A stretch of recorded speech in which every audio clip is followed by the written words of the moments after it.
Hello, my name is Alan Cross, or the Cat with No Teeth TM, and I'd like to do a lecture today about something that people often ask philosophers about, and often ask myself about, and philosophers have often asked themselves about in the history of philosophy. So I'd like to do a kind of panorama of um, possible solutions or approaches to answering the question. And the question is a big question, and it's what is the meaning of life, which many people sort of think is some overall task of philosophy, and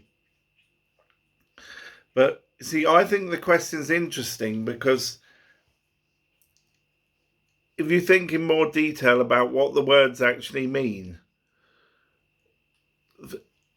are we trying to say what is the meaning of life, as in, you know, animals, plants existing, aliens up there in the universe? What is the meaning of that existing? Or are we saying what is the meaning of the actual experience of life that we're all living? What is the meaning of our lives? In some sense, what is the meaning of existence? Are we aiming more at existence, or are we going more for, well, what is the meaning of nature? What is the meaning of animals and so forth, and plants existing? What is the meaning of plants existing?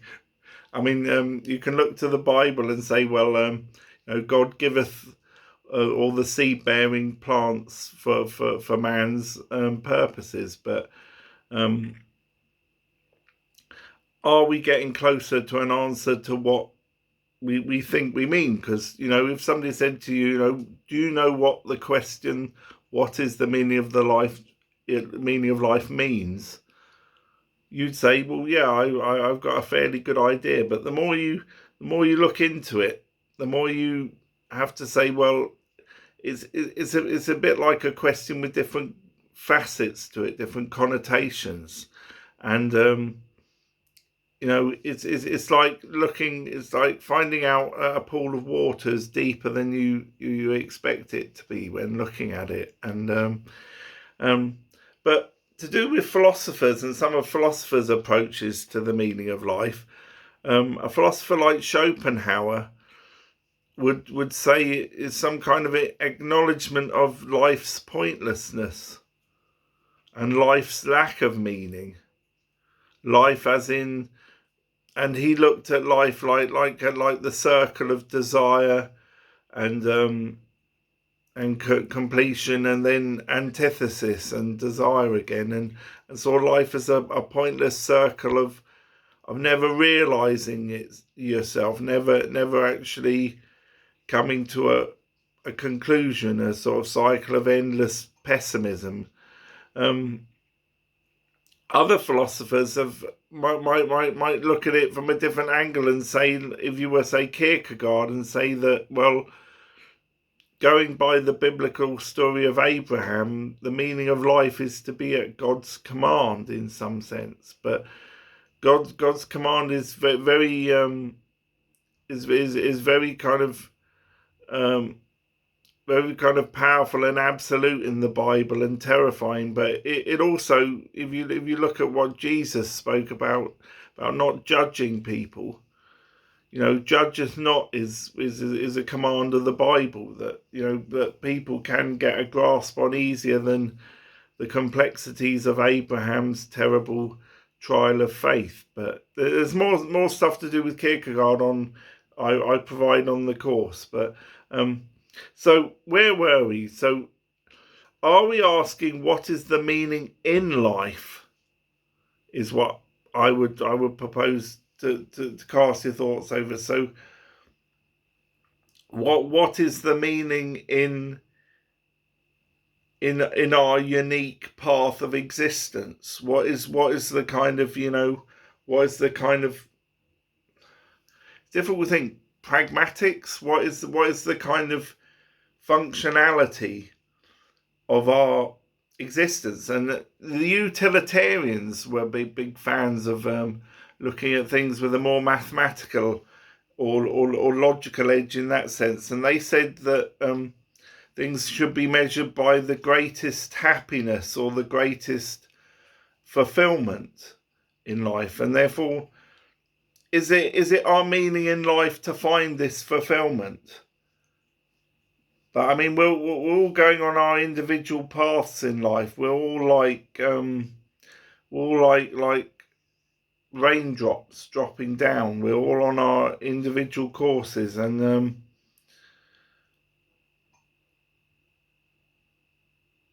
have we actually got any closer to what the original answer to the question we were asking? Because I mean, the meaning of life, has mankind seen life even? I mean, you could say, well, through a telescope, but I mean, the gargantuan nature of the universe. Are we saying what is the meaning of the universe? I mean, in the Hitchhiker's Guide to the Galaxy, the machine Deep Thought attempted to answer the ultimate question, and he came up with an answer, but then had to recalculate what the question actually would be. That actually and in the end he said he could build another computer that would be able to solve the problem. But I mean, it reminded me of like Windows 1.4 and 2.0 and whatever, and computers never actually getting away from glitches or but you see, in my last lecture, I hypothesized that it was those glitches in our human nature that actually reveal the meaning, reveal the uniqueness, if you like, or the authenticity, for philosophers like Kierkegaard, of that our meaning in life is to, you know, is to be like an actor on the stage of existence, if you like. I mean, Shakespeare said all the world's a stage, you know, and our meaning in our lives can be through our interaction with other people. And generally, you know, for me in my life, if I had to answer it more personally, I'd say that other people had such a profound effect on me that they kept me going far more than any interest in myself as a person. Some people are very self-orientated in life, but you know, when you meet the good people in life, and you get the, you know, you see the good in humanity. You see the humanity that in the Bible, you know, God loves so much. Then, you know, I mean, is life about us at all, or is it more about our parts that we play in other people's lives? You know, how we can make this world a better place, how we can actually you know, fit into other people's lives and actually do some good. I mean, doing some good could be a general kind of philosophical mantra in my life. That you know, I'd ask myself, well, how am I making this situation better? And you know, I found it through academic study. I found meaning in my life through contemplation, and through expression, and um,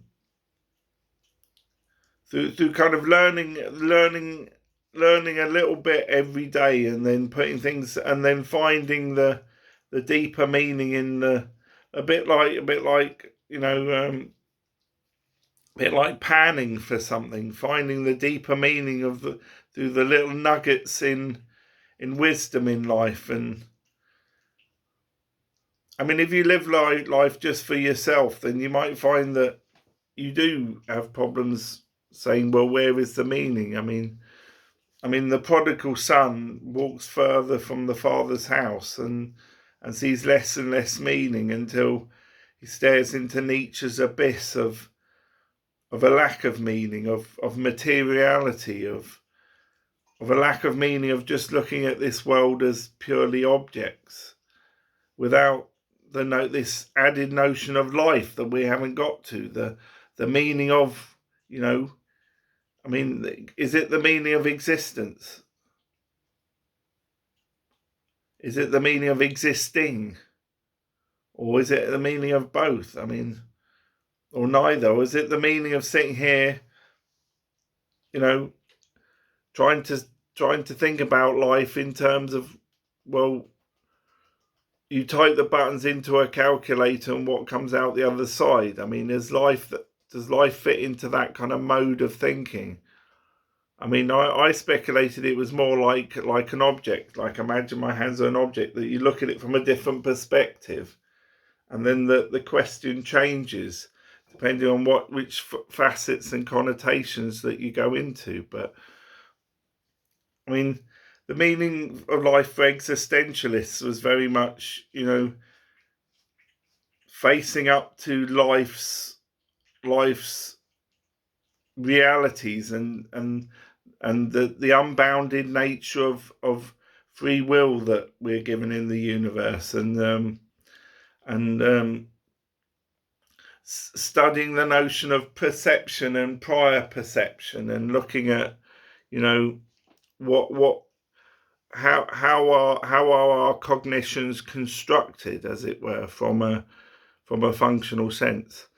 But I mean, whether you think the meaning of life is functionality, is just being objects, walking around being an object, being programmed like like a computer to try and find meaning in life. I mean, maybe we are all just facets of a divine program to appreciate existence, to appreciate humanity at a scale we can't comprehend, to appreciate society. But I mean, we may as well think, like, for some people, the meaning of life is survival and bare survival.